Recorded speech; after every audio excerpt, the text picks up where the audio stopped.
Yeah, good morning, Ian. You just mentioned him as a superstar. One of the differences between the West Indies series and this series is, with all respect to the West Indies, they didn't have a world-class batsman.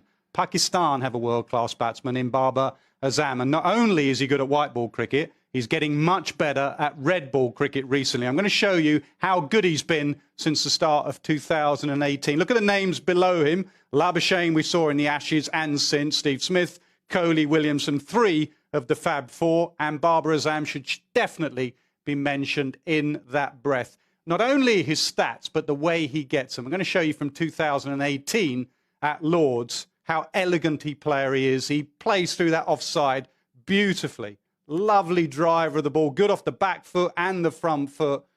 Very, very watchable young man. He really is. Outstanding player. Stays a bit leg side of it, and I'll come on to that in 2018. Plays spin well. Most Pakistan players do with that forward press, and he opens up that offside. So I'm trying to work out why has he got better recently in Test match cricket. I think he's playing pace a lot better. I'm going to show you the stats of him against pace. Early on in his career, averaging 23. Recently against pace, averaging 60. So why is he playing pace better? I think he's playing it later. Michael Atherton spoke last week about Boycott having a word with him saying, see it early, play it late. I'm going to show you how much later he's got with every year. When he first started, 2017, nearly 2 meters. Look, with every single year, he's playing the ball later and later, 1.67. They're just numbers for you, so I'll show you that visually from sideways on. Have a look how every year he's playing the ball slightly closer to him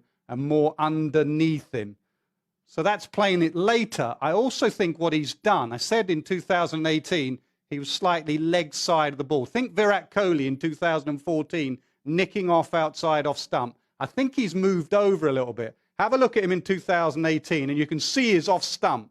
And if Broad on this occasion bowls a channel, all he can do from that position is throw his hands at the ball and get opened up in that corridor of uncertainty. Have a look at him, what we saw of him last year in the 2019 ODI comp, how he covers off stump. You can see a little bit of leg stump, and that gets his head and his eyes and his hands closer to the ball.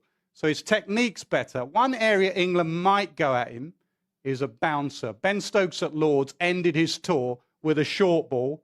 He was batting at Lord's on 68, and Stokes went at him and bust his arm.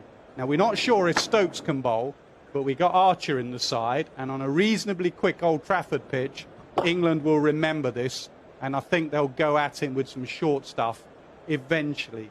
So there's an area where he's improved, and there's an area where England can bowl at him. One thing's for certain, he has a trademark shot, and that is the cover drive. We talk about the Ian Bell cover drive in England. There is nothing better than a Baber Azam cover drive. This is just about as good as it gets. Look at that for the pose. Look at that at the position. That is absolutely technically perfect. I think for Pakistan to win this series, Baber Azam needs to have a good series. If he has a good series, it will be very, very watchable. He is a gun player.